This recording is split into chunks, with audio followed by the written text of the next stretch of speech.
아주 오래전 생화학 실험실에서 다람쥐 죄수에게 감동받은 적이 있다. 다람쥐는 양쪽이 닫힌 쳇바퀴 속에 갇혀 전기모터의 힘으로 천천히 돌고 있었다. 이 실험실은 수면에 관한 실험을 했는데 아마도 지속적인 불면증 때문에 발생하는 독소를 연구하기 위해 이 작은 짐승의 혈액을 정기적으로 채취했으리라고 생각된다. 완전히 지친 다람쥐는 끝없는 길 위에서 작은 발들을 한 발 한 발 무겁게 내려놓았다.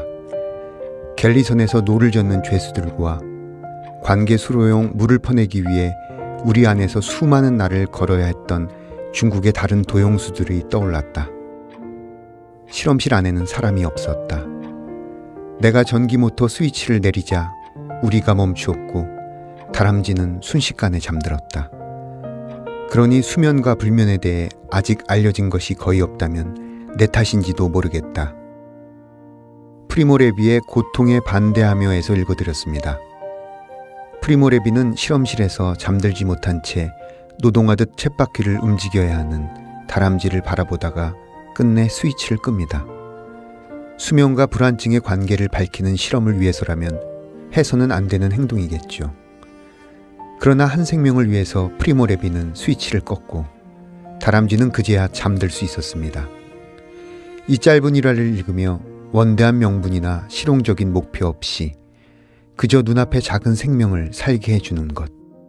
어쩌면 그것이 문학하는 마음이 아닌가 생각하게 됩니다. 거리의 사람들 바람 따라 흐르면 서성이듯 혼자서 기다리고 날 부르는 기억에 흔들리는 땅콩이 사람들 사라졌네. 난 속에 퍼져서 것 같아서 한참 눈 감고 잊혀져가는 모든 것 당연한 건가요?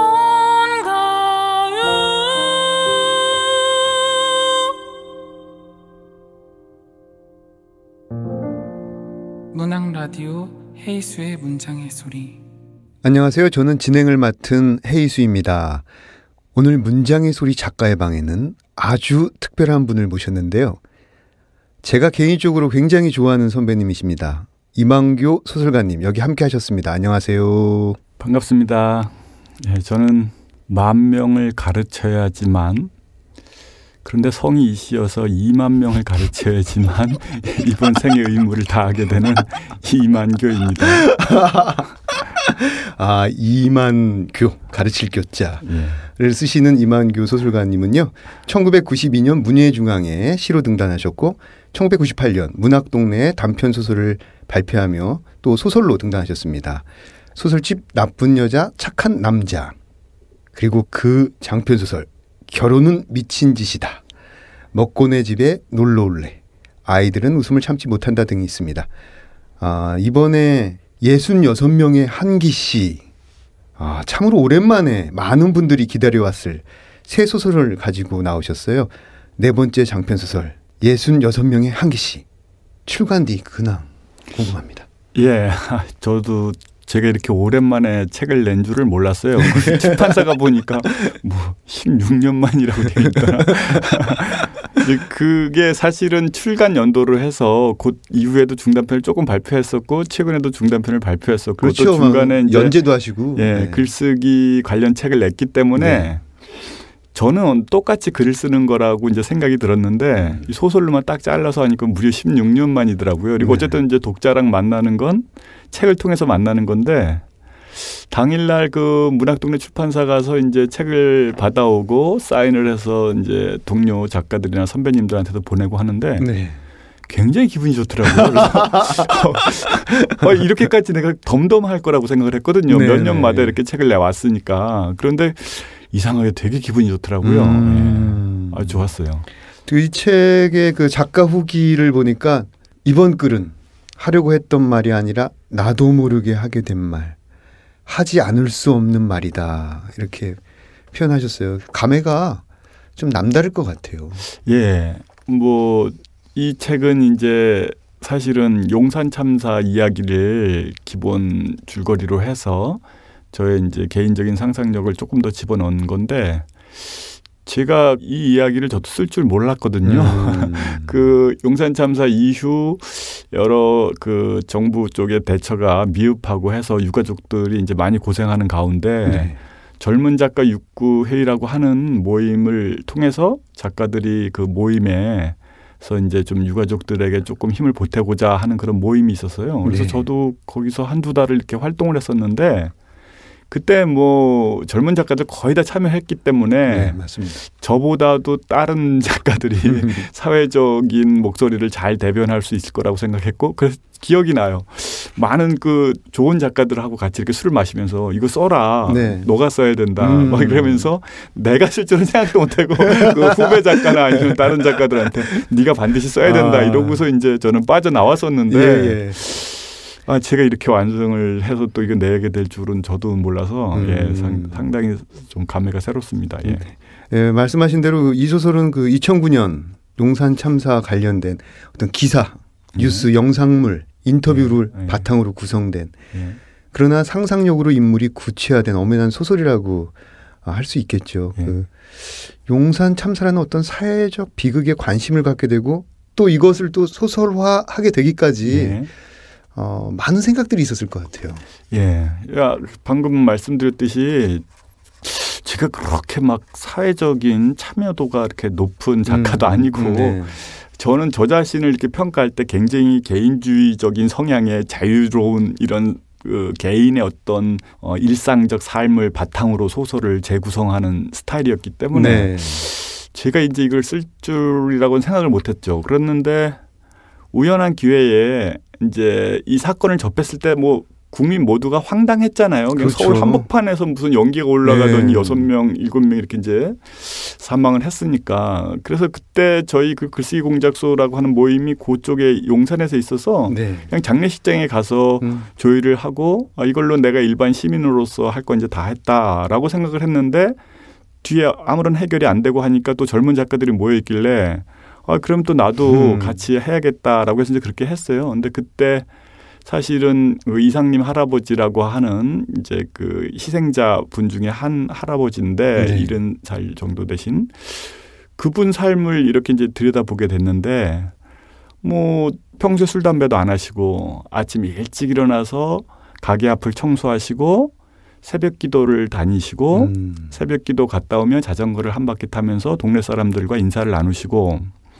또 시간이 나실 때는 그 노트에다가 성경 말씀을 이렇게 한 구절 한 구절 또박또박 쓰는 그런 일상을 보내시는 분이셨어요. 그리고 이제 그 용산에서 23년 이상을 갈빗집을 하시던 분이셨는데 네.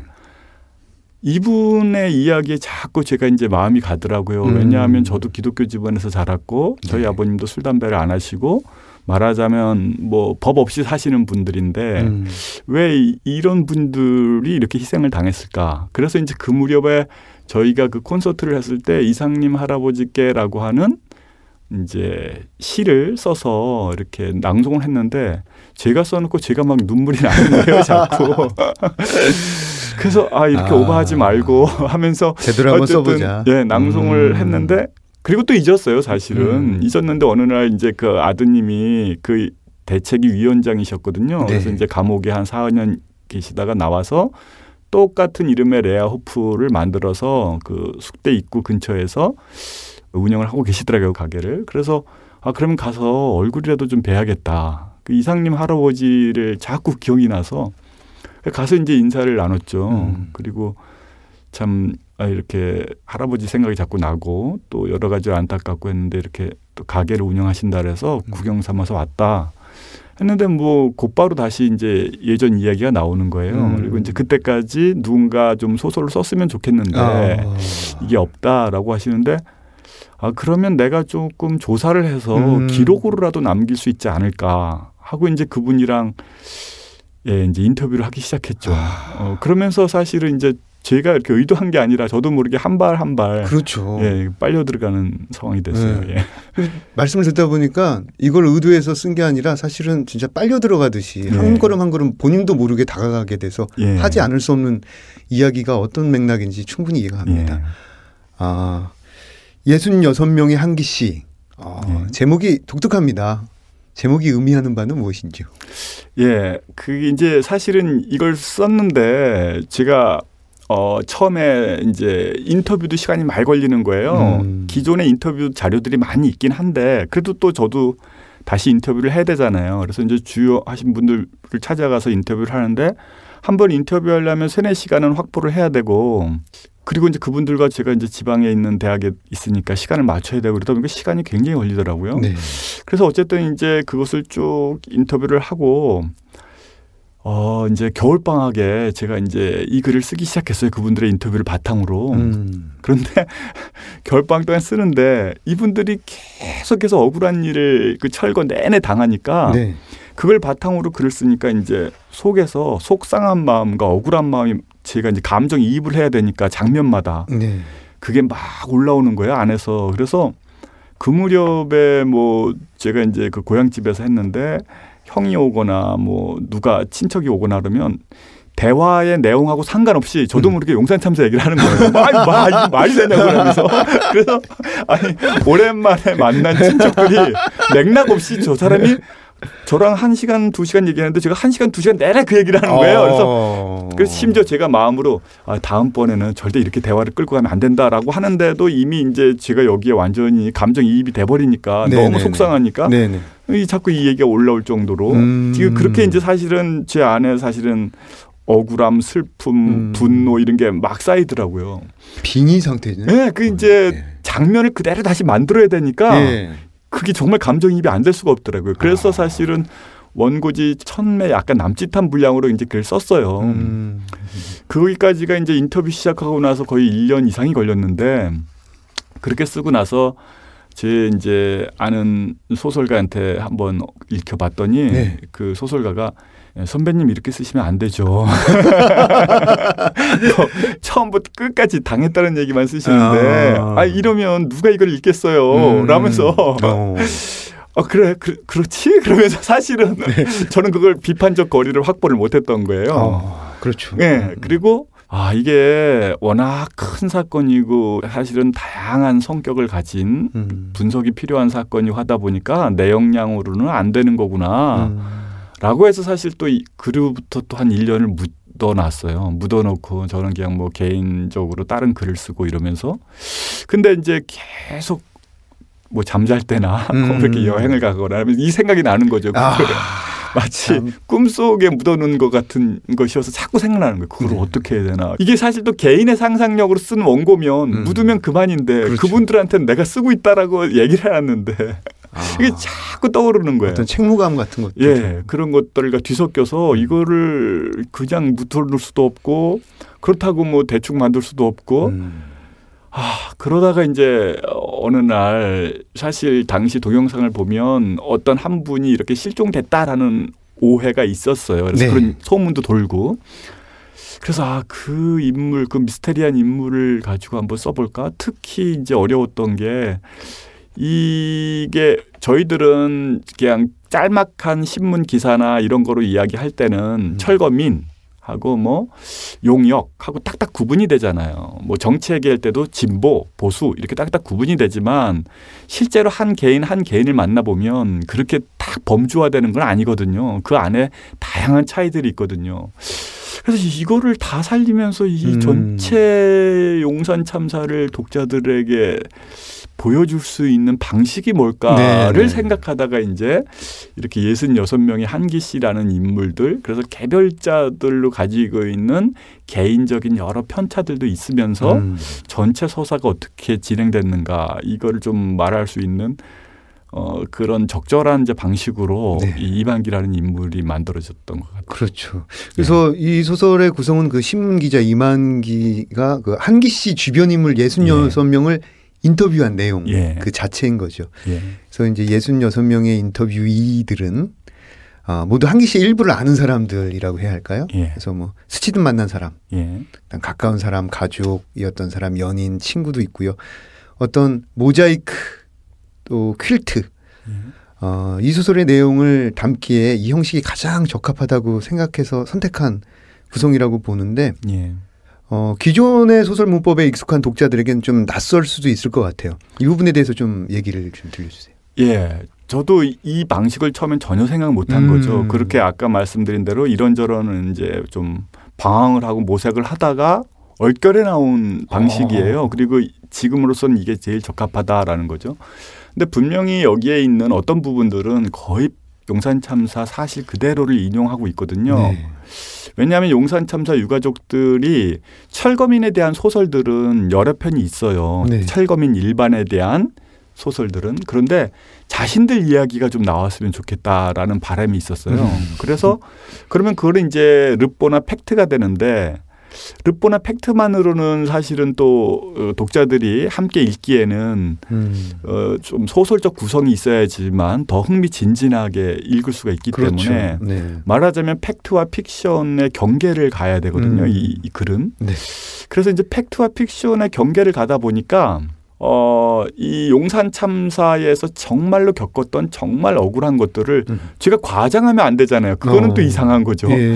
예, 그런데 사실은 이 소설에서 독자들이 긴장감을 유지한다면 어떻게 정말 이런 일이 있을 수 있었을까? 정말 이런 일이 가능했고 네. 이분들이 이런 어려움을 겪었구나라는 것이 사실은 저는 이 소설의 긴장감을 만들어낸다고 보거든요. 네. 제 자신의 어떤 상상력보다는. 예, 맞습니다. 예, 그래서 그것을 그대로 유지하기 위한 방법으로 팩트와 픽션 중간을 갈 수밖에 없는 거예요. 그러다 보니 아마 이런 형식은 있지도 않았고 아마 제가 볼 때는 독자들이든 뭐 평론가든 야 이거 좀 뭐지라고 할 거예요. 그런데 저는 이게 바로 이 대한민국의 현실, 있을 수 없는 어떤 현실들이 있거든요. 이 소설가가 아무리 상상을 해도 넘어설 수 없는, 예를 들어서 뭐 최근에 그 동양대 최성해 총장님 하면 20년 동안 총장직을 해왔는데 박사도 없고 석사도 없고 학사도 없고 이거 뭐 우리 상상력을 뛰어넘는 어떤 이런 사건들이 현실에서는 굉장히 비일비재하게 일어나잖아요.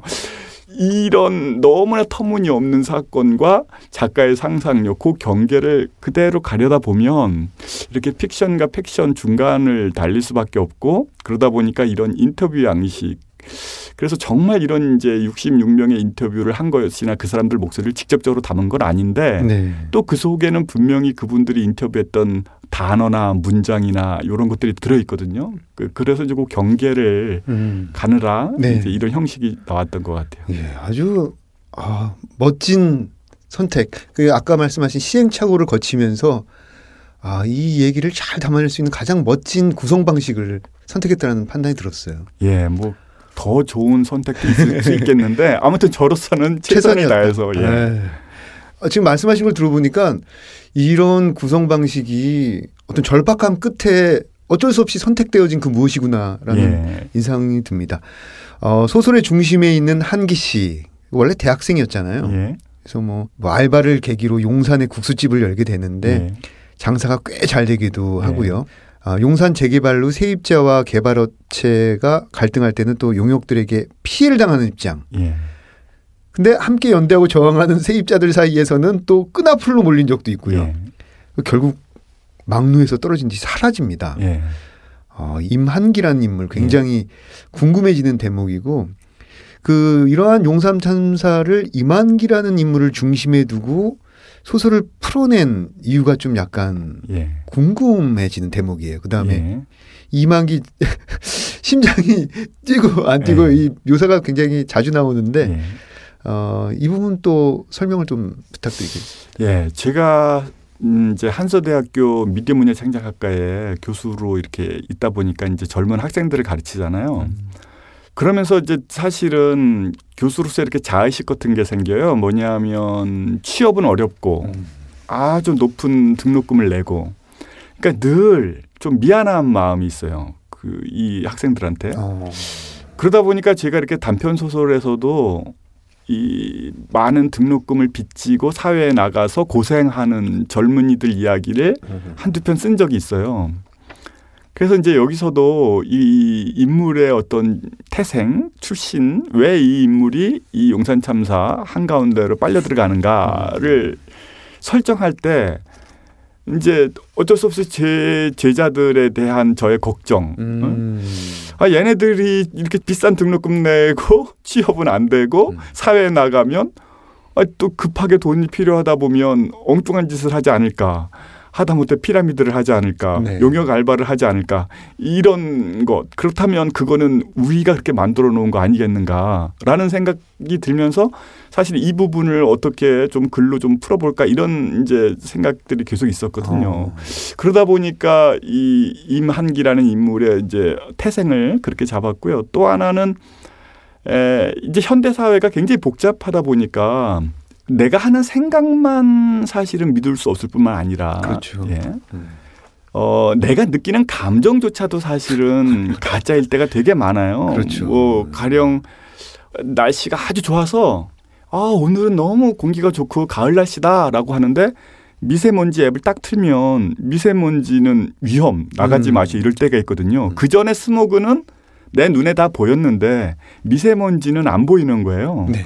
또 혹은 저희가 이제 수업 시간에 이렇게 뭐 페미니즘 이야기하면서 학생들의 어떤 그런 반응을 이야기할 때 보면 전철을 탈 때 여성 전용칸은 텅텅 비었다. 이건 역차별 아니냐. 이제 이렇게 느끼죠. 그런데 그 통계치에 보면 여성 전용칸이 생긴 이후에도 계속 그 성추행 범죄율은 높아지고 있는 거예요. 네. 그러니까 사실은 통계치로 보면 더 생겨야 된다라는 게 이제 답이 나오거든요. 이런 식으로 우리가 느끼는 감각으로 느끼고 감정으로 느끼는 것이 곧 진실은 아니거든요. 특히 뭐 요즘처럼 언론이 진실과는 멀어진 이야기를 너무 많이 할 때 네. 그때 우리는 엉뚱한 것에 심장이 뛰거나 하는 어떤 그래서 이 복잡한 사회에서 살아가게 되면 나의 생각뿐만이 아니라 예전에는 이제 이데올로기를 주입한다고 했는데 생각뿐만이 아니라 내가 순수하게 느끼는 감정이나 감각조차도 사실은 굉장히 혼란스럽고 도착될 수가 있구나. 이런 것을 한번 좀 그 임한기라고 하는 젊은이에게 한번 넣어서 이 임한기의 어떤 정체성을 찾아가는 과정에서의 혼란으로 이렇게 좀 상징화시키면 어떨까 이런 생각이 들었어요. 그래서 이제 이런 설정을 했습니다. 예, 저는 가장 이 심장 뛰는 장면 묘사가 여러 군데서 나오는데 가장 눈이 번쩍 뛰는 장면이 대책위 위원장 이충혁 씨랑 그 옥상에서 술 마시다가 형 사실 나는 어쩌면 몇 년 전에 기차 사고로 죽었는데 죽어서 지옥에 떨어졌는데 내가 그걸 지금 모르고 지금 지내고 있는 건지도 몰라라는 대목인데 이 부분 저는 굉장히 좋았거든요. 인상적이고. 예, 아무래도 그 이제 임한기와 위원장님 둘이 딱 만나는 대목이 어떻게 보면 이제 이 장면에서 가장 클라이막스고 이 둘 사이에 뭔가 이야기를 나누는데 사실 처음에는 굉장히 현실적인 이야기를 나누게 했어요. 그런데 그렇게 되다 보니까 좀 상징성이 약하더라고요. 그래서 이제 지금 말씀하신 부분으로서 좀 지옥 이야기를 하면서 좀 더 이렇게 상상력을 좀 자극하는 그런 이제 설정을 했습니다. 예. 그거 소름 끼쳐요. 지옥에 떨어졌는데 그게 여긴지도 몰라라는 그게 굉장히 암시가 강합니다. 제 의도대로 아주 잘 읽어주셔서 고맙습니다. 자, 소설에 나오는 이 직업과 나이와 성별 그리고 사회적 계층, 살아온 이력도 다 다른 심지어 사투리마저 다른 인물들. 이들 개개인의 육성으로 소설을 풀어가는 과정이 쉽지 않았을 것 같아요. 말투, 어휘, 문장을 통해서 이 구사하는 방식 이걸로 인물을 이제 구분지어야 하고 또 성격화까지 해야 되니까 굉장히 공이 많이 들어간 작품이죠. 이 인물들 그 차이 제가 직접 가서 이렇게 인터뷰를 해보면 그 미세한 지점에서 다들 생각이 다른 거예요. 우리는 그냥 철거민 하지만 철거민도 당시 이제 두 부류로 나뉘어져서 민노당과 함께 철거 대책위 활동을 했던 분들이 계시고 전철연과 함께 대책위 활동을 했던 분들이 계시고 또 그 안에서도 사실은 편차가 있어요. 그리고 또 이 글에서도 나왔지만 서로 끊임없이 의심해야 되는 구조를 만들어놔요. 그러다 보니까 그 개인들의 편차를 드러내지 않는 한 이 글을 쓰는 게 이제 의미가 없는 거예요. 그분들의 편차가 드러나는 만큼 사실은 그분들도 우리랑 똑같구나. 이런 이제 우리는 대책이 하면 말 그 자체에서 이미 무슨 대단히 강성적인 그리고 마치 무슨 어떤 여러 가지 요구를 혹은 이념에 사로잡힌 뭐 그런 편견 언론에 의해서 그런 편견이 있는데 그 사람들의 생생한 어떤 느낌들 살아온 현장들 특히 20년씩 장사를 해왔던 분들 특유의 어떤 입담이나 아니면 비유 같은 게 있거든요. 네네. 그거를 이제 살리다 보니까 예. 이 부분은 사실은 더 살렸어야 돼요. 그러니까 이게 사실은 뭐 한없이 만지려고만 들면 네. 더없이 사실은 더 만져야 되는 부분들이더라고요. 그렇죠. 사투리 같은 경우는 또 저도 헷갈려서 저희 그 다른 작가들한테 감수. 예, 이거 어떻게 된 거야? 맞아 이러면서. 네. 그 경찰들과 이제 뭐 네고시에이션 하면서 이렇게 쪼크 던지는 장면, 쪼크 오늘 최고였다 뭐 이런 장면들도 유머가 더 많이 살리셨어야 됐는데 아쉬운 부분이 있군요. 그 66명의 인물들 중에 가장 표현하기 힘들었던 인물 혹은 뭐 특별히 애정이 가는 인물이 있다면? 예. 사실은 이게 이제 이상님 할아버지가 이 글을 쓰는 동기가 됐는데요. 그 중에서 그분의 아드님이었고 이 대책위원장이었던 이충현 위원장님 그리고 그 아내분이신 정영신 씨. 저는 이분들에게 가장 사실은 애착이 갔고요. 특히 이상님 또 할아버지 할머니신 전재순 할머니 이분들에게 가장 애착이 갔어요. 왜냐하면 이 어려운 일을 중앙에서 겪고도 이제 꿋꿋하게 다시 레아웃을 내고 호프집을 조그맣게 운영하면서 계속 시간을 내서 사회 활동을 하는 거예요. 이제 제가 인터뷰할 무렵에는 뭐 밀양에 가가지고 할머니들과 연대하고 또 어쨌든 계속해서 제주 강정 가서 또 연대하고 하면서 그 어려운 환경 속에서도 이분들이 저보다 더 열심히 살고 있더라고요. 네. 사회적으로 더 많이 연대하고 있고. 그런데 특히 이충현 위원장은 전체적인 과정을 보면 입체적인 인물이라고 할까요? 왜냐하면 처음엔 장사만 하셨던 분이에요. 네. 그것도 이제 뭐 용산에서 나고 자랐으니까 이제 술집을 운영했죠. 술집을 운영하고 술집을 운영하는 그냥 사장님이고 술집이 잘 되다 보니까 자기도 그냥 술 마시고 그러다가 사업도 한번 망하고 하면서 아버지 고생도 좀 시키고 이랬던 분인데 이제 사실은 이 과정을 통해서 서서히 변해나가는 굉장히 입체적인 인물이에요. 그렇죠. 예. 그리고 그 아내 되시는 분도 아주 사실은 꿋꿋하고 열려있고 예. 뭐 하여튼간 제가 레오포를 갈 때마다 아니 저분들이 뭐 나를 이렇게 받아주는 느낌, 나를 위로해주는 느낌 이런 마음이 있더라고요. 그래서 오히려 내가 이렇게 얘기를 나누다 보면 더 위로를 받는 기분, 예, 그만큼 열려 있는 마음으로 사시는 모습이고 열심히 사는 모습이어서 예, 가장 인상에 남습니다. 이번 책 출간을 또 기뻐하셨을 것 같아요. 예, 뭐 가장 제가 많이 이야기를 나눴고 예, 저한테 가장 도움을 주신 분들이니까요. 그 우리는 용산 참사를 어떤 신문 기사, 그다음에 영화 혹은 여러 책에서 보고 읽긴 했지만은 사실은 이렇게 잘 모르는 부분들도 굉장히 많이 있었어요. 근데 이번에 쓰신 소설을 보니까 일반적인 수준의 조사로는 알기 힘든 어떤 디테일한 상황들 굉장히 많이 묘사되어 있습니다. 우리가 일반적으로 일반인들이 알고 있는 수준보다 상당히 깊이 들어간 디테일한 자료조사 어떻게 하셨을지 궁금하고 또 자료조사는 했지만은 소설에 담지 않은 또 잘려나간 뭐 이런 내용들도 있을 것 같아요. 예. 그 개별 내용을 다 담을 수는 없잖아요. 그렇죠. 그러니까 이 무렵에 억울한 일 하면 그중에서 이게 가장 의미 있거나 상징성이 있다. 그럼 이제 그걸 넣어야 되는 거고 뭐 이분들이 겪은 일은 사실은 그냥 하나하나가 다 사실은 너무 곡진해서 그걸 그렇다고 마음은 이제 그 처음에 남짓을 쓸 때는 다 담았죠. 그런데 이거를 좀 효과적으로 추려야겠다 이런 생각이 들어서 이제 추렸는데 뭐 그분들이 겪은 여러 가지 어려운 일 중에서도 이제 보면은 그래도 용산 참사는 우리나라에서 국가 폭력에 의해서 당했던 많은 사건들 중에는 기록이 잘 남아 있는 편이에요. 워낙 큰 사건이니까 르포 작가들이 일단 많이 인터뷰를 따놨어요.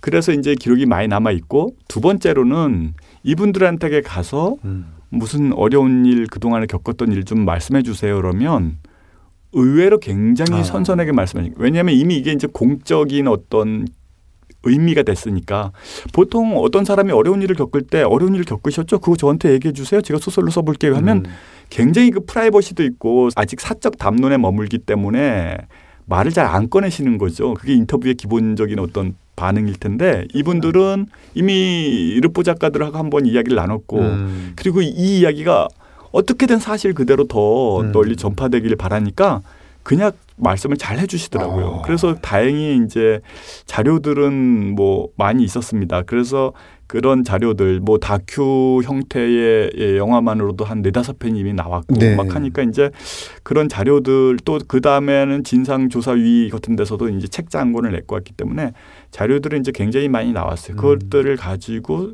어떻게 하면 이제 독자들이 효과적으로 읽으면서 감정이입도 되면서 현실 그대로를 한번 재경험할 수 있을까라는 것이 이제 저의 가장 글쓰기 어려운 부분이었고 예. 오히려 기본 자료들은 많이 있었어요. 다만 이거를 어떻게 종합적으로 제가 예를 들어서 도시 재개발에 대해서 잘 모르잖아요. 네. 그런 어떤 도시공학적인 문제라던가 또 부동산 정책이라던가 이런 것들에 대해서 사실 조금 더 공부를 했어야 됐고 그래서 뭐 자료조사는 굉장히 많은 가운데 나름 발췌를 하는 것이 오히려 더 어려웠다라고도 볼 수 있어요. 그렇죠. 이만교 선배님께서는 그 시로도 등단하시고 그 단편 소설, 그다음에 장편, 사실은 이 세 가지에 거의 능한 작가라고 할 수 있는데 이 세 장르에 대한 이해, 세 장르가 갖고 있는 그 포인트, 핵심 기술들이 저는 이 작품 안에 고스란히 들어와 있다고 생각하거든요. 그래서 굉장히 인상적이고요. 작품에 대한 마지막 질문이 될 것 같습니다. 그 용산 참사는 2009년 1월 20일 서울시 용산 재개발 보상 대책에 반발하던 철거민과 경찰이 대치하던 중 화재로 6명이 사망하고 24명이 부상당한 사건이다. 우리가 그 지식백과사전에 치면 이렇게 간단히 나옵니다. 근데 작가님은 이 간단한 팩트 너머의 것을 이제 집요하게, 뭐 집요한 것도 아니죠. 끌려 들어가듯이 탐구하셔서 이 소설을 쓰셨을 텐데요. 용산 참사 이후 10년이 지난 이 시대를 살아가는 사람들이 이 소설을 어떻게 읽길 바라시는지요? 예, 사실 정말 하고 싶었던 얘기 중에 하나는 이제 이 부분인데요. 뭐냐면 용산 참사는 용산 참사 희생자들이 겪은 이야기다라는 어떤 프레임이 있어요. 우리에겐 당연히. 그런데 제가 이번에 이제 공부를 해보니까요. 우리 모두가 용산 참사의 희생자더라고요. 왜냐하면 2008년 12월에 다음과 같은 연구 보고서가 나가요. 서울시 뉴타운 재개발의 문제점과 세입자 주거권 실현 방안 해서 이게 국회 사무처라는 이름으로 책자가 나옵니다. 그리고 이 책자를 보면 2008년도 국회 연구 용역과제 보고서로 나와요. 네. 그래서 민노당 당시 진보 정당의 민노당 그 위원이라던가 아니면은 시민운동 활동하시는 분들 한 5분이 공동 연구자로 참여해서 2008년 12월 현재 뉴타운 재개발 상황이 어떻게 되는가를 이제 통계를 낸 거예요. 그럼 여기에 숫자들이 쫙 내알되면서 예를 들어서 기름 뉴타운에서 뉴타운이 형성됐더니 재정착률은 고작 17.5%인가 하고 그럼 나머지는 다 쫓겨나는 거예요. 그리고 2003년부터 뭐 2007년도까지의 재개발 현황을 보니까 기존의 주거 구조는 건물주가 있으면 세입자가 2가구, 3가구, 4가구도 같이 살기 때문에 한 건물당 3세대, 4세대가 이렇게 살잖아요. 그런데 지금 아파트식은 그게 아니잖아요. 그렇죠. 그러다 보니까 실제로 그분들이 다시 그 지역에 살기 위해서는 예를 들어서 110만 세대가 필요한데 실제로 지어진 건 한 10만 세대밖에 안 된다. 이런 통계 자료가 나와요. 안 되는. 그렇죠. 네. 그러니까 사실 그러면서 이 보고서에서 뭐라고 얘기했냐면 이대로 가면 집값 오르고 전세값 오른다라는 이야기가 나온 거예요. 그런데 이 광풍이 그대로 지나가면서 용산 참사에서 폭발을 한 거죠. 네. 그리고 그게 이제 딱 10년 전인데 10년 동안 어떤 일이 벌어졌나 보세요. 모든 이 서울 시민들이 다 자기네 전세값이 2배, 3배 오르고 집값이 2배, 3배 올라서 일반 서민들은 사실 다 그만큼의 대가를 치르고 있거든요. 그렇죠. 예. 저만 해도 그 당시 살던 곳과 비교해 보면 월세가 한 5, 60만 원 더 나가요. 월.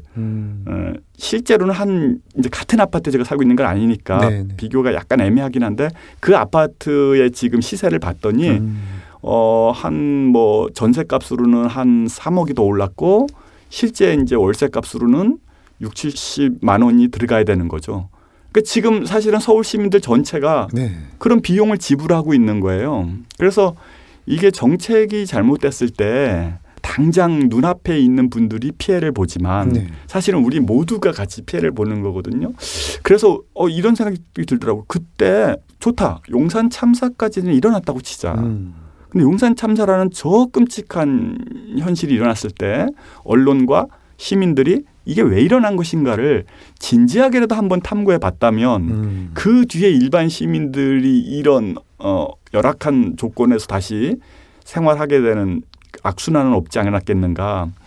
그런 점에서 사실은 우리 사회에서 일어나는 어떤 그런 국가 폭력에서 일어나는 어떤 희생자들의 모습은 그 사람들만의 이야기가 아니라 우리 자신의 이야기거든요. 맞습니다. 우리가 왜 이렇게 살아야 되나? 왜 이렇게 부조리하게 살아야 되나? 저는 길을 가다 보면 건물만 보면 저 건물은 얼마일까 이런 생각이 들어요. 왜냐하면 저한테는 살 돈도 없는데 이게 집 스트레스를 받으니까 그러면서 그런 걸 느끼는 거예요. 아, 내 상상력이 이렇게 억압되는구나. 작가인 나도 이렇게 상상력이 억압된다면 보통 사람들은 어떨까. 네. 이게 이 주거 문제가 단순히 주거 문제가 아니라 현실적인 문제, 우리들의 상상력의 문제까지 우리 전체를 사실은 이상하게 일그러뜨려 놓는 거거든요. 그렇죠. 그런 점에선 우리가 좀 더 깊이 생각해 봐야 될 거고 저에게는 그래서 굉장히 좋은 공부이기도 했다 이런 생각이 들어요. 예.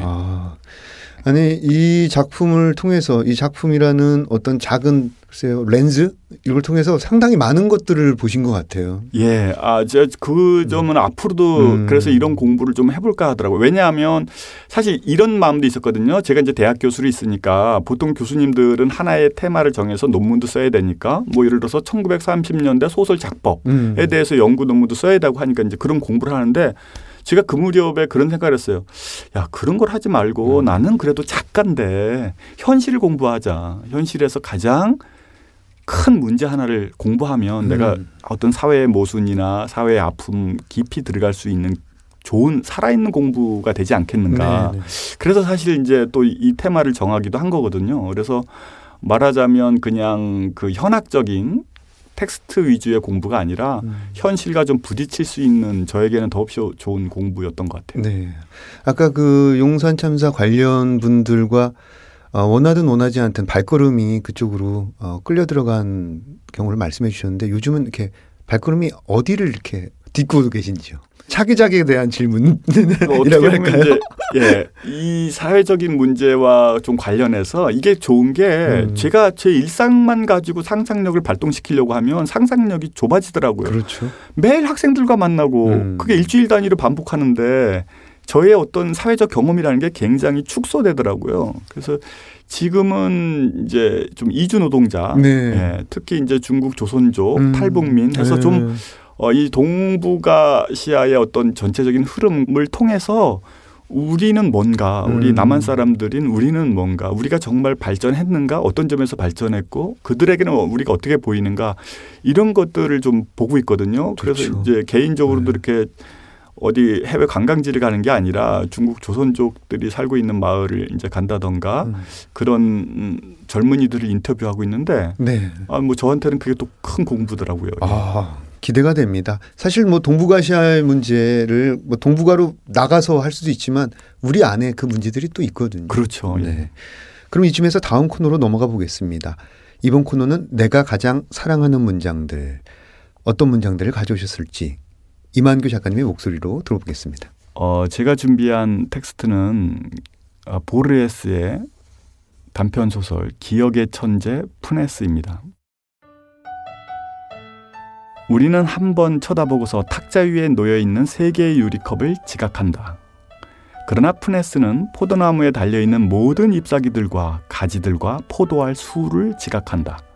그는 1882년 4월 30일 새벽 남쪽 하늘에 떠있던 구름들의 형태를 기억하고 있었다. 그는 기억 속에서 그 구름들과 단 한 차례 본 스페인식 장정의 어떤 책에 있던 줄무늬들, 그리고 깨부라쳐 무장 항쟁이 일어나기 전날 밤 네그로 강에서 녹아 일으킨 물결들의 모양을 비교할 수 있었다. 그러한 기억들은 간단한 게 아니었다. 하나하나의 시각적 이미지는 근육, 체온 등에 얽힌 이미지들과 연계되어 있다. 그는 꿈과 비몽사몽간의 일들을 모두 복원시킬 수가 있었다. 그는 두어 차례 하루 전체를 돌이켜보곤 했었다. 그는 전혀 머뭇거리지 않았지만 그러한 복원 작업만으로도 하루 전체가 소요되었다. 그는 내게 말했다. 나 혼자서 가지고 있는 기억이 세계가 생긴 이래 모든 사람들이 가졌을 법한 기억보다 많을 거예요. 그는 또한 말했다. 나의 꿈은 마치 사람들이 깨어있는 상태와 똑같아요. 그리고 새벽이 가까워질 무렵 또한 말했다. 나의 기억력은 마치 쓰레기 하치장과도 같지요. 칠판에 그려놓은 원, 즉 삼각형, 마름모와 같은 것들이 우리가 완벽하게 그리고 즉각적으로 인지할 수 있는 그런 현상들이다. 이레네오에게는 말의 곤두선 갈기들, 언덕 위의 가축대들, 다른 모양으로 바뀌는 불길, 그리고 그것에 셀 수 없이 많은 재들, 긴 임종의 밤 동안 수없이 바뀌는 망자의 얼굴들을 가지고 그러한 일이 일어났다. 나는 그가 하늘에서 한꺼번에 얼마나 많은 수의 별들을 보았는지 상상하기조차 힘들다. 이러한 것들을 그가 말했다. 그때뿐 아니라 그 이후에도 나는 그것들에 대해 전혀 의구심을 품지 않았다. 그 당시에는 영사기나 축음기가 없었다. 그럼에도 불구하고 아무도 푸네스를 실험해보려고 하지 않았다는 게 이상하고 심지어 믿어지지 않기까지 한다. 확실한 것은 우리는 미룰 수 있는 것은 모두 미루면서 살고 있다는 사실이다. 우리 모두는 은밀하게 우리가 영생불멸하고 곧 모든 인간이 모든 일을 하게 되고 모든 것을 알게 될 거라는 것을 깨닫고 있는지도 모른다. 네, 보르헤스의 기억의 천재 푸네스. 아우 재밌습니다. 예. 네. 발상 자체가 너무 재밌죠. 네, 너무 기억의 천재라는 푸네스 인물. 사실은 그 이만규 작가님이 그 굉장히 웃기고 재밌고 유머 감각이 굉장히 돋보이는 분인데 오늘 읽어주신 부분에서 한껏 그런 것들을 만끽한 것 같아요. 좀 읽어주신 부분에 대해서 간결하게 좀 설명해 주시죠. 예, 뭐 이거 제목 그대로 기억의 천재 푸네스인데 이 푸네스라는 인물이 어느 날 말 사고를 당한 뒤로는 모든 것을 다 기억하는 거예요. 근데 지금 여기서 봤듯이 이 작가가 정말 능청을 떨고 네. 과장된 그 난민 특유의 매직 리얼리즘을 가지고 아 이런 것까지 과연 기억할 수 있을까 싶은 것까지 기억을 하잖아요. 그렇죠. 그래서 우리는 보통 그 탁자에 3개의 유리컵이 놓인 것까지만 기억을 한다. 그런데 이 기억의 천재 푸네스는 포도나무에 달려있는 모든 잎사귀들과 가지들과 그렇죠. 포도알 수까지를 기억한다. 1882년 4월 30일. 그렇죠. 뭐 하나하나를 네. 아주 뭐 미세 현미경을 보듯이 다 기억하겠다는 건데 네. 이렇게 되면 이제 사실은 실상과 더 가까워지겠죠. 거꾸로 우리는 실상과 사실은 먼 취사 선택된 좋게 말하면 우리 스스로 장작한 것이고 네. 나쁘게 말하면 우리 스스로 왜곡한 것인 그런 사실을 이제 살고 있잖아요. 그렇죠. 그래서 이 기억의 천재 푸네스라는 아주 가공의 인물, 소설가들은 한 번쯤 멋지고 특이하고 영원히 기억에 남는 그런 주인공 하나를 만들고 싶잖아요. 소원이죠. 그렇죠. 네. 근데 이 푸네스는 아마 예, 그런 방향에서는 진짜 독자들에게 영원히 기억될 그런 인물인데 예, 아주 세세한 것까지 하나하나 다 기억한다. 네. 저는 그러면 사실은 세상은 확 달라질 거라고 보거든요. 네. 지금 저희가 이렇게 대화를 나눌 때 이수 씨가 웃는 웃음의 길이, 표정, 네. 정도 이걸 내가 다 파악하면 네. 아 어디서 내가 농담을 그쳐야 되는구나. 아 이런 농담에서 이수 씨가 정말 나랑 교감을 했구나를 느끼면서 훨씬 긴밀한 어떤 대화가 될 거예요. 그런데 그렇죠. 우리 보통 가장 사랑하는 자식이랑 대화 나눌 때도 아이는 이미 표시를 나한테 보내고 있거든요. 눈동자로.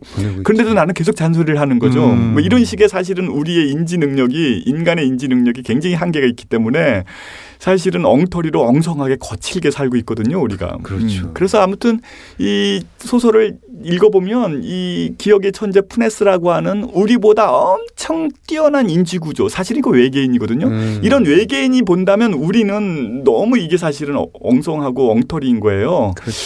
그래서 이런 푸네스를 상정함으로써 우리 자신의 주제 파악 혹은 우리 자신을 다시 들여다보면서 뭐 하여튼간 재밌기도 하고 네. 그리고 깊이 생각해 보면 인간에 대한 새로운 발견으로 느끼게 돼요. 그리고 뭐 기억의 힘, 인지 능력의 한계 등등에 대해서 다시 다 생각하게 만드는 그래서 아주 재밌는 소설로 네, 지금 청취자 여러분들은 못 보시겠지만 이 작품을 설명하는 이만교 작가님의 눈동자가 그냥 반짝반짝 빛나면서 얼마나 행복한지 몰라야겠어요.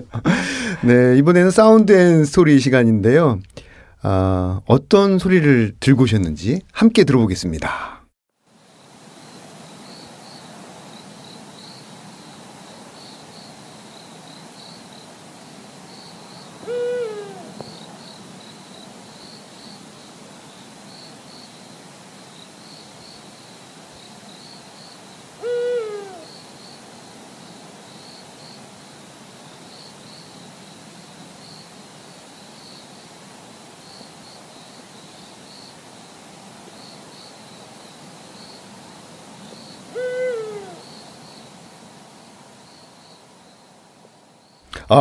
이거 어렸을 때 남양 특집에서 좀 들었던 사운드 같은데 새소리 같기도 하고요. 예, 좀 설명 부탁드립니다. 제가 이제 충남 서산에 있는 한서대학교에서 근무를 하잖아요. 네. 그래서 이제 일주일에 4일 정도, 5일 정도는 거기 학교 앞에 있는 원룸에서 생활하고 있어요. 1년 그 방세가 200만 원이거든요. 그래서 1년 방세 200만 원. 네. 아주 제가 대학교 때 자취했던 그런 방, 아주 입구에 작은 싱크대 하나짜리 부엌이 있고 욕실 하나가 딸려 있고 이제 침대와 장롱, 책상이 있으면 방이 꽉 차는 그 방인데 제가 거기 이제 근무한 지 한 11년인데 11년째 그 방에 그냥 그대로 있어요. 그러면서 이제 밤 12시에 제가 보통 잠에서 깨서 아침 6시, 7시까지 공부를 하거든요. 그런 습관이 들었는데 네. 그럼 이제 그 무렵에 뒷산을 올라가는 거예요. 근데 이 뒷산을 올라갈 수 있는 이유가 뭐냐면 구도로가 있어요. 그래서 한 30분 정도는 구도로기 때문에 아무리 깜깜해도 올라갈 수는 있어요. 이제 거기까지, 고갯마루까지. 그리고 이제 또 거기서 한 4, 50분을 더 올라가면 아주 이제 굉장히 좋은 암자가 또 하나 있어요. 근데 거기까지는 사실 무서워서 그렇죠. 한 학기에 한두 번밖에 못 올라가고 그 고갯마루까지도 사실 밤 어두울 땐 좀 무서워요. 그렇죠. 근데 이제 이게 11년째 다니다 보니까 그 어둠 속으로 가야지만 밤별이 제대로 보이는 거예요. 시골 마을에 있으면 가로등 때문에 오늘은 별이 별로네라고 하는데도 거기 가보면 또 다른 거예요. 그리고 안개가 끼고 별도 안 뜨고 하면 무서워서 가지 말자 그러면 이제 제가 속으로 그러죠. 야, 네가 이 자식아 저런 거 무서워하면서 무슨 글을 쓰겠다고 하면서 야, 반드시 가야 돼 하면서 극기 훈련을 또 하시. 극기 훈련인가 일종의. 그래서 또 올라가요. 또 달팽이처럼 올라가실까 봐 제가 걱정이 됩니다. 맞아요. 그래서 거기로 올라가는데 아니 그런데 밤중에 가끔 그런 소리가 들려요. 뭐냐 하면 작은 가축들이 큰 가축한테 공격받는 것 같아요. 그러면 얘네들이 죽으면서 비명을 지르거든요. 막 하고 비명을 지르는데 그 소리는 정말 섬뜩해요. 하나의 생명체가 죽어갈 때 모든 에너지를 다 쏟아 부으면서 지르는 비명이어서 그렇죠. 그래서 정말 밤에는 무서울 때가 있어요. 근데 이것은 이제 며칠 전에 이 풀벌레 소리는 아주 가라앉았고 새벽 2시쯤인데 이 새는 무슨 새인지 모르겠는데 이게 밤에 거기를 다니니까 새가 다 이쁘게 우는 건 아니구나. 앵무새, 종달새 이런 새들은 정말 예쁘게 울지만 까치, 까마귀 이런 새들은 정말 이상하게 우는구나. 이 새도 뭔지 모르겠어요. 굉장히 괴기스럽게 울더라고요. 뭐 부엉이 올빼미 이쪽 같아요. 그런 쪽 같은데 부엉이 소리가 사실은 굉장히 아름다운 소리라는 걸 알게 됐어요. 이 소리와 비교해 보니까. 좀 찾아보셨군요. 네, 아니 이 소리는 거의 그냥 무슨 저음의 이상한 소리거든요. 기괴한 소리.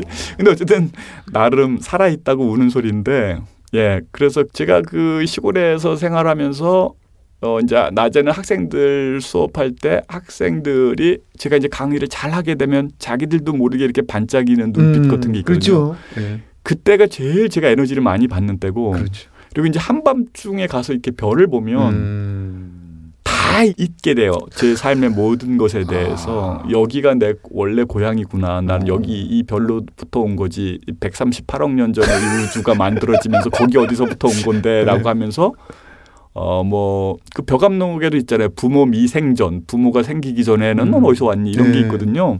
그래, 나도 나의 부모님도 우리 조상들도 저 별의 어떤 일부분으로 온 거지. 막 이런 상상을 사실은 이 도시에 살면서 이런 상상하면 이상한데 이제 거기서 상상을 하면 그게 가능해져요. 그래서 모든 걸 좀 내려놓고 다시 공부 시작하고 하는 뭐 그런 순간이 돼요. 반짝이는 것들을 사랑하시는군요. 어느덧 약속한 시간이 훌쩍 넘어갔습니다. 청취자 여러분께 작별 인사해 주시죠. 예, 아주 오랜만에 만나 뵈서 너무 반갑고요. 이 문장의 소리에서 많은 문학 작품을 저도 듣다가 이렇게 출연하니까 너무 기분이 좋습니다. 여러분들도 빨리 글 쓰셔서 여기 출연해 주세요. 아주 기분이 좋습니다. 이만규 소설가의 66명의 한기시에 청취자 여러분의 많은 관심을 부탁드립니다. 그럼 저는 2부 책들의 방에서 뵙겠습니다. 감사합니다. 예, 고맙습니다.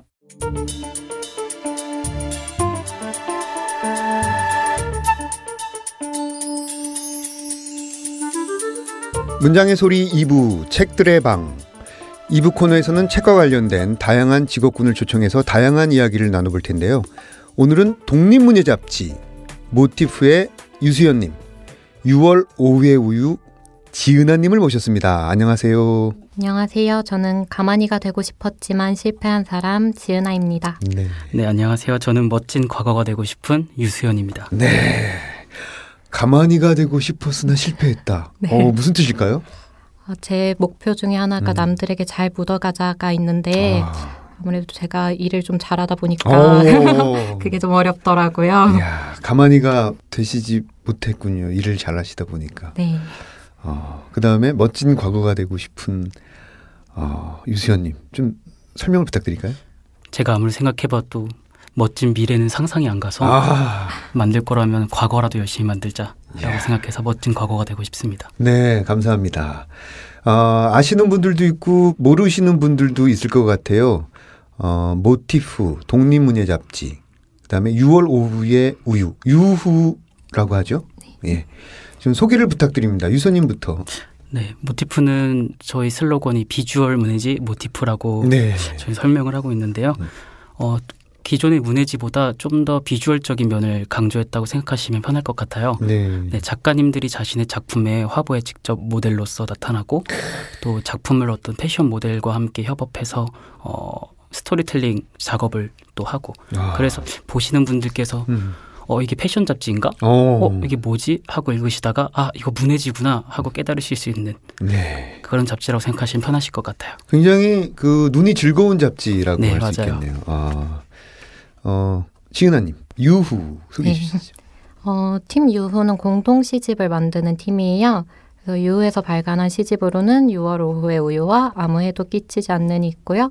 저는 팀에서 기획을 비롯한 다양한 업무를 담당하고 있습니다. 네, 독립문예 잡지.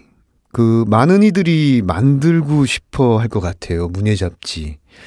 이것을 만들게 된 계기라든지 또 이걸 한번 내가 해봐야 되겠다 하는 이런 용기, 그 스토리를 한번 듣고 싶은데 유수연님부터 말씀해 주시죠.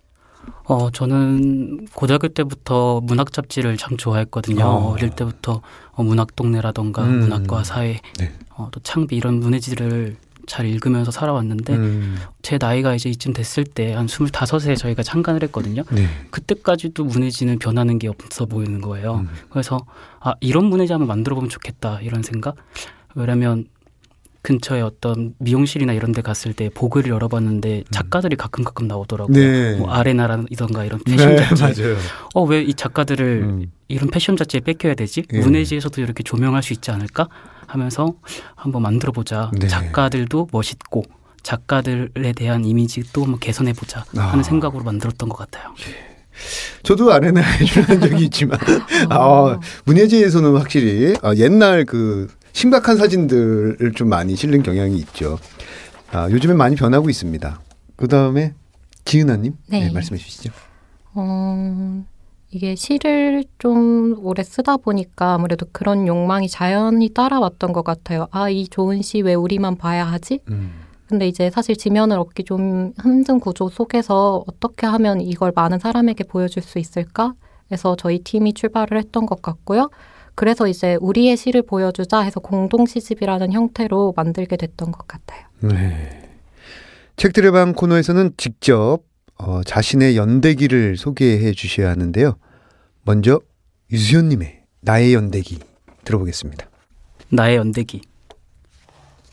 집에 있는 책들은 읽지도 않고 세워 성을 지으며 놀았던 유년.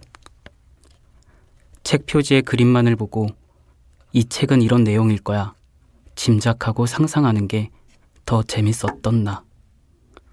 공학자인 아버지를 따라 건축가가 되고 싶었지만 불현듯 예술고에 입학해 처음 시를 써본 청소년기.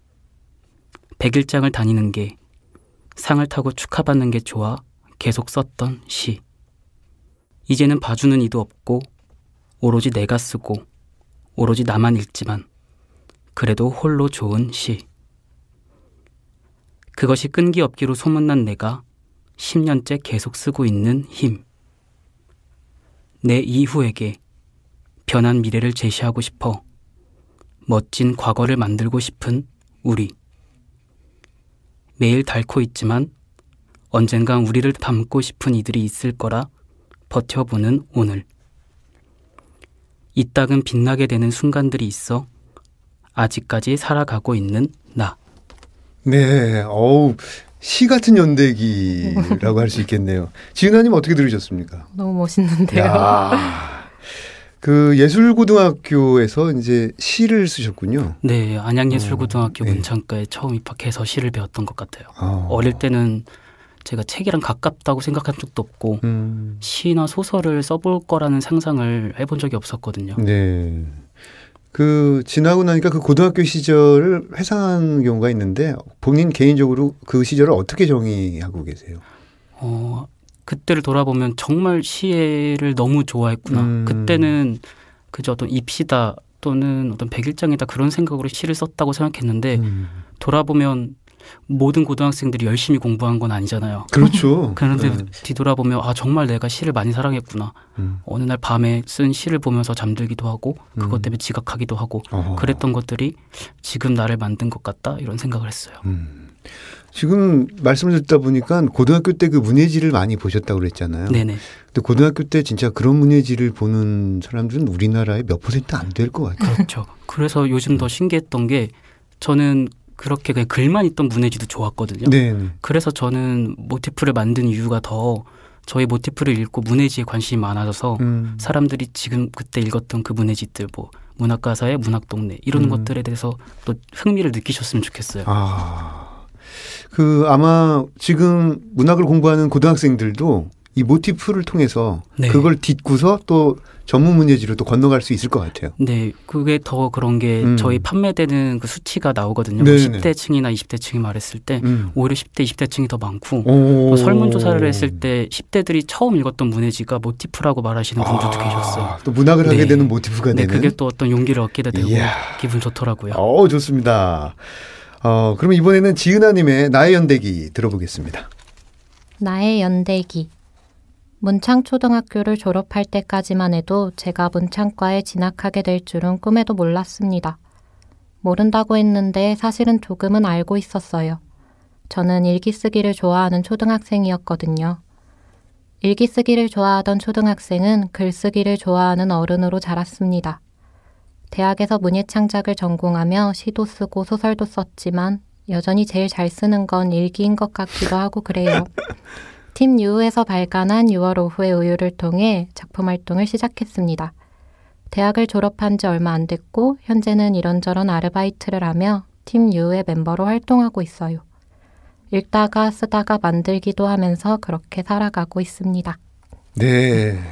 유수연님 어떻게 들으셨어요? 진짜 부럽네요. 저는 세상에서 제일 못 쓰는 게 일기여서 아마 제가 태어나서 제일 처음 쓴 소설이 아마 일기가 아니었을까. 가마솥에서. 어떻게 지은아님은 지금도 일기를 계속 쓰고 계신가요? 네, 저 약간 강박증이 좀 있어가지고 일기를 매일 쓰고 있거든요. 네, 요즘도 계속 쓰고 있습니다. 그 어떻게 일기장에 쓰시나요? 아니면 컴퓨터에 쓰시나요? 저는 주로 컴퓨터에 써서 블로그에 업데이트하는 방식으로 쓰고 있어요. 일기를 업데이트 하시는군요. 네, 이게 누가 감시를 해줘야 좀 꾸준히 쓰게 되더라고요. 저도 그 고등학교 때 일기쓰기 강박증이 있었거든요. 저는 이제 손으로 일기장에다 썼는데 학교 수업 마치고 집에 오면 12시간 넘는 시간 되게 많아요. 근데 2페이지, 3페이지를 안 채우면 잠을 못 자는 거예요. 맞아요. 네. 그 비슷한 증세가 있으신 분을 만나가지고 네. 반갑습니다. 반갑습니다. 비주얼 문해지 모티프 저도 예전에 몇 번 봤는데 얼핏 보면 그 패션 잡지 같기도 하고 굉장히 비주얼적으로 블링블링한 느낌이었거든요. 어떻게 만드시면서 자부심을 좀 느끼십니까? 아니면 그 맨 처음에 컨셉이 성공했다고 판단하십니까? 네, 그 블링블링이 바로 저희 컨셉 중에 하나이죠. 같은 문해지들끼리 옆에 있을 때 가장 튀고 싶다. 그렇게 생각을 많이 했어요. 그래서 표지에 1호나 저희가 지금까지 4호가 나왔는데 네. 1호 표지에는 직접 진짜 현직 모델로 활동하시는 분을 에이전시를 통해서 표지 모델로 딱 가운데 저희가 세워서 좀 보는 이로 하여금 이 사람 누구지? 하고 이게 펼쳐볼 수 있도록 그런 마케팅도 했고요. 네. 3호 이번에 신인 특집호를 꾸렸을 때는 저희 신인 특집호에 청탁 받으신 작가님들 이렇게 콜라주 형태로 해서 표지를 만들어서 네. 좀 이목을 더 끌기도 했던 것 같아요. 네, 좋습니다. 6월 오후의 우유, 유후는 어떤 것들을 중점적으로 만들고 계십니까? 네, 저희는 앞서 말씀드렸던 것처럼 공동 시집을 주로 엮고 있어요. 지금까지 발간한 2권의 시집은 시인들에게 같은 제목을 주고 그 제목으로 쓴 시를 엮는 방식으로 원고를 묶었습니다. 첫 번째 프로젝트의 경우 같은 제목으로 시쓰기였고 6월 오후의 우유라는 제목으로 12명의 시인이 쓴 시를 엮었고요. 두 번째 프로젝트는 빈칸 채워 시쓰기였어요. 그래서 아무 해도 끼치지 않는 이라는 제목 뒤에 빈칸을 두고 각각의 시인이 그 빈칸을 채워서 제목을 완성하는 방식으로 진행했습니다. 총 19명의 시인이 참여했고요. 그리고 이 밖에 최근에는 새로운 프로젝트를 시작했는데요. 텍스트 아케이드라는 독립 출판물 마켓을 준비하고 있습니다. 네, 텍스트 아케이드. 네. 좀 설명을 좀 해주시죠. 텍스트가 중심이 되는 마켓을 만들고 싶다는 것에서 출발을 했고요. 이제 독립 출판물 마켓은 사실 많잖아요. 근데 이제 거기에서 텍스트, 뭐 문학이라든지 아니면 뭐 이제 뭐 문예지 같은 경우에 그런 그러니까 일러스트나 이미지 말고 텍스트가 중심이 되는 마켓이 있었으면 좋겠다 해서 이제 지금 준비를 하고 있어요. 한쪽은 비주얼로, 네. 한쪽은 텍스트로. 네. 저희가 오늘 제대로 잘 섭외하신 것 같아요. 오늘 제대로 모셨습니다. 아무래도 우리 사회가 자본주의 사회라고 하잖아요. 그래서 네. 문예지를 제작하는 일이 그야말로 녹록치 않고 또 저 같은 경우만 해도 생겼다가 사라진 문예지를 사실 많이 경험한 경우인데 이 제작 비용이 만만치 않을 것 같아요. 어떻게 이 부분을 해결하고 계시는지 류수호님. 네, 아마 모티프를 보신 분들의 가장 큰 궁금증이 그거일 것 같아요. 혹시 아버지가 뭐 아냐? 그런 얘기도 하시고 이 친구들 다 금수저 하나씩 물고 이걸 만드는 건가? 뭐 이렇게 말씀도 하시는데요. 왜냐하면 그렇게 생각하실 충분할 것 같아요. 왜냐하면 1호나 2호 때는 전문 에이전시를 통한 모델들이 지면을 꾸미고 또 저희가 또 책정하는 원고료 자체도 기존 다른 문해지 원고료보다도 높고 또 사용하는 종이도 재질이다 그렇기도 하고 또 부스도 기존 문해지들과 비슷할 정도로 저희가 찍고 있어요. 네. 부스를 여쭤보는 건 비밀인가요? 어떨까요? 뭐 그렇게 큰 비밀은 아닌데. 말씀해 주세요. 아니요. 이것도 비밀일 것 같아요. 대체로 어떤 다른 편집자님들 만났을 때 너희가 우리보다 많이 찍고 있다는 소리도 들은 적도 있어요. 네. 그렇게 됐을 때 참 돈이 많구나 이렇게 많이 물어보세요. 돈 많이 들었죠? 물어보시는데 돈 많이 들었어요. 근데 그거를 처음에는 몰랐어요. 왜냐하면 저희는 그런 생각을 안 하고 늘 저희 돈, 저희 매달 알바하는 돈 그리고 또 어떤 친구는 여행을 가려고 모았던 돈 또 어떤 분은 자기 주식을 팔아가지고 해서 이렇게 묶어서 처음 호를 만들었고요. 뭔 모르니까 돈을 많이 썼던 것 같아요. 네네. 네. 아마 지금 저희 4호가 지금 나왔거든요. 이제 방송할 때쯤이면 다 배송이 됐을 텐데 오늘 사업까지 해서 저희가 얼마큼 돈을 썼는지 그걸 모아봤더니 네. 1호 때까지는 스파크 자동차 한 대 정도였다면 오늘로 제네시스 G70이 됐다 이렇게 말씀드리고 싶네요. 네, 이 돈들은 모두 저희가 열심히 돈을 벌어서 또 모으고 또 요 근래 저희 모티프를 만들고 있는 공전이란 팀이 또 어떤 문학 행사들도 저희가 많이 기획을 하거든요. 상반기 하반기 문학 행사 같은 걸 기획해서 버는 돈들 또 저희가 고정적으로 각자 멤버들이 대부분 작가 시인이기 때문에 또 저희 이름으로 강연 같은 것도 만들어서 그 돈으로 충당하고 있습니다. 어떻게 지속 가능성이 있을까요? 아니면 위태위태하신가요? 아마 지속 가능성이라는 거는 모든 문예지가 다 고민하고 있는 것 중에 하나일 것 같은데요. 네. 저희는 언제 멈춰도 이상하지 않을 문예지라고 생각하기 때문에 가장 좋을 때 멈추도록 하겠습니다. 모티프 100호 발간 때 한번 모셔야 될 것 같아요. 그때 제가 살아있을까요? 많이 사가있을 것 같은데. 낡아 있고. 예. 지은아님은 어떠신가요? 저희도 돈 관련된 질문을 되게 많이 받았어요. 너희 뭐 책 만들었는데 뭐 남는 거 없냐. 네, 본론부터 말씀드리면 남는 건 없고요. 저희 팀 같은 경우에는 지금까지 발간한 2편의 시집 모두 텀블벅을 이용을 했어요. 기초 자본이 없는 경우에 아무래도 가장 먼저 생각하게 되는 게 크라우드 펀딩이 아니지 않을까 싶어요. 텀블벅의 경우에는 홍보에 용이하다는 장점이 있는데 대신에 아무래도 수수료 같은 게 좀 부담이 되긴 하더라고요. 다음 시집을 낼 때는 다른 방법이 없을까 지금 팀원들과 함께 방안을 궁리하고 있습니다. 네, 맞아요. 텀블벅이라는 게 또 홍보도 홍보인데 기간이라는 게 정해져 있으니까 저희도 금방금방 내고 싶은데 기획은 벌써 다 끝나고 편집도 끝났는데 네. 텀블벅에 올라가면 이제 기간이 네. 많이 잡아먹히더라고요. 그렇죠. 그래서 그것도 그렇고. 지금 뭐 이렇게 두 분 모셔갖고 막 웃다가 이 경제적인 부분 딱 여쭤보니까 약간 분위기가 조금 다운됐는데 더 다운 시켜볼까요? 잡지를 만들면서 힘든 점 듣고 싶습니다. 벌써 힘든 게 너무 많은데 네. 너무 많으면 오늘 하소연하는 네, 시간 2부는 원래 좀 밝은 분위기잖아요. 네. 그래서 그래도 뭐 얘기를 해본다면 다 내려놓고 네. 가시죠 뭐. 저희는 일단 청탁에 의존하고 있는데 그 청탁에 대한 작품이 들어오면 거의 반도 안 되게 완성이 되는 거예요. 대체로 다른 분들은 청탁을 받으면 70%가 완성이라면 저는 청탁을 받고 저희 이제 디렉터들이 그걸 어떻게 화보로 만들까 어떻게 잘 녹여낼 수 있을까 화보 안에서 그래서 화보 작품과 청탁 작품 자체도 하나에게 두 가지 시너지를 얻는 방향으로 가기를 원해서 청탁 작품 들어오면 그걸 또 기획하고 그거 관련해서 이제 포토그래퍼랑 또 회의를 하고 또 그리고 이제 촬영을 하고 네, 그리고 그걸 작품을 받고 편집 디자인을 하고 네, 그런 식으로 그런 기획을 꾸리고 있기 때문에 매 순간순간을 쉬지도 못하고 만들어가는 것 같아요. 네, 그리고 또 작품 자체를 만들기 위해서 나가는 돈은 돈이지만 인력이 제일 너무 필요한데 저희가 아직 최근에도 한 분이 이제 그만두셔가지고 네. 인력난으로도 많이 힘들고 있습니다.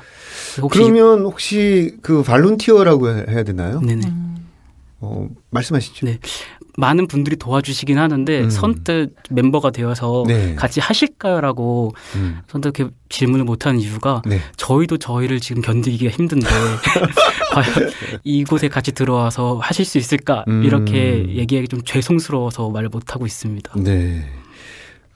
듣고 계시는 청취자분들 중에서 나는 모티프에 힘을 보태고 싶다 하시는 분들 네, 언제든지 네. 인스타그램에 모티프 검색하셔서 또 공전 트위터 아이디 이렇게 검색하셔서 들어와서 멘션 주시면 감사하겠습니다. 네, 지은아님 네. 잡지 만드시면서 힘드신 점 어떤 게 있을까요? 얘기 많이 공감을 했는데요. 저희도 이제 2권의 시집을 발간하면서 팀원들이 좀 많이 빠졌어요.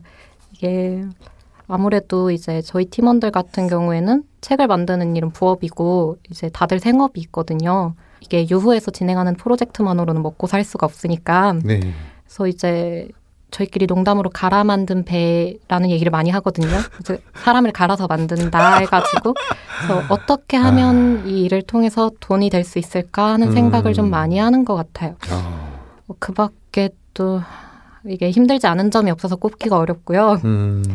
시집 만들면서 생기는 힘든 일은 사실 근데 책이 나오고 나면 다 까먹게 되는 것 같아요. 그래서 이제 또 시집을 내고 같은 실수를 반복하고 그게 무서운 거예요. 같은 실수를 반복하는 게 가장 무섭죠. 갈아 만든 배. 네. 만들면서 좋은 점도 있을 것 같아요. 그렇게 이런 험난한 여정과 고통과 시련에도 불구하고 이 만들면서 좋은 점이 있다면.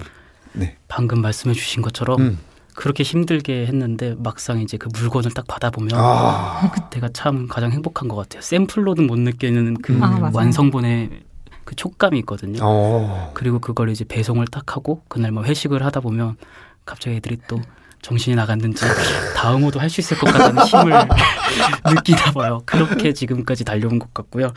또 아까 앞에서 말씀드렸던 것처럼 저의 이제 곧 미래가 될 과거 친구들이 모티프를 처음 만나서 어떤 문학에 대해 흥미를 느꼈다는 것 자체를 들었을 때 또 응원해 주실 때 그 작지만 어떤 댓글로 너무 좋았다 달아주셨을 때 그게 큰 힘이 되는 것 같아요. 네.